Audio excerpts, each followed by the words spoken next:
जब सेवक वीरू को राजा की बुरी नीयत के बारे में पता चला कि राजा अपनी ही बेटी के बारे में गलत सोच रहा है, तो वह तुरंत अपने घोड़े पर सवार होकर सर्गपुर की ओर चल पड़ा।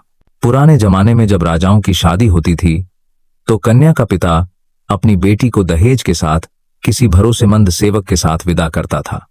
इसी तरह वीरू भी रानी शांति देवी के साथ सर्गपुर आया था। इसी कारण वह रानी के प्रति हमेशा वफादार रहा।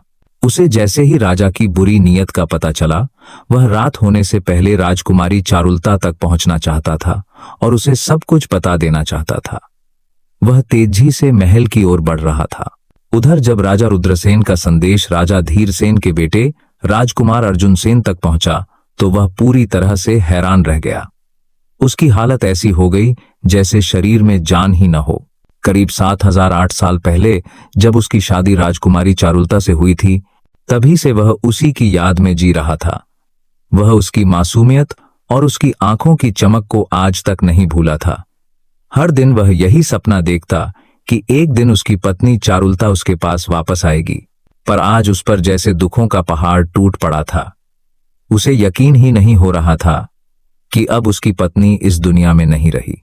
इसी बीच राजा रुद्रसेन ने अपने षड्यंत्र के तहत सभी सेवकों को हटा दिया और महल की सुरक्षा में लगे। सैनिकों को सख्त आदेश दिया कि आज रात कोई भी अंदर या बाहर नहीं जा सके। दिन ढल चुका था और शाम हो गई थी। वीरू भी उसी समय महल के मुख्य द्वार पर पहुंच चुका था। जैसे ही वह अंदर जाने लगा, पहरेदारों ने उसे रोक लिया और कहा, तुम्हें पता नहीं कि आज राजा ने सभी को छुट्टी दे दी है? पहरेदारों की बात सुनकर पहले तो वीरू थोड़ी देर के लिए सख्त हो गया, लेकिन फिर चतुराई से बोला, राजा ने मुझे एक खास संदेश दिया था और कहा था कि जब लौटो तो मुझे बताए बिना घर मत जाना। मैं सिर्फ उनके आदेश का पालन कर रहा हूं।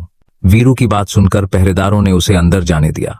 वीरू खुशी से भागता हुआ सीधा राजकुमारी चारुलता के कक्ष में गया। जब वह वहां पहुंचा तो राजकुमारी किसी गहरे विचार में डूबी हुई थी। वीरू के कमरे में आते ही राजकुमारी के वस्त्र थोड़ा ढीले हो गए और अचानक एक अजनबी को देखकर वह घबरा गईं। लेकिन जब उन्होंने देखा कि वह कोई और नहीं बल्कि उनकी मां रानी शांति देवी का वफादार सेवक वीरू है, तो वह चौंक गईं। वह गुस्से में चिल्लाने ही वाली थीं कि वीरू ने हाथ जोड़ते हुए कहा, माफ कीजिए राजकुमारी, बिना इजाजत आपके कक्ष में आ गया, लेकिन मुझे ऐसा करना जरूरी था। वीरू की बात सुनकर राजकुमारी थोड़ी शांत हुई और बोली, बोलिए चाचा, क्या बात है?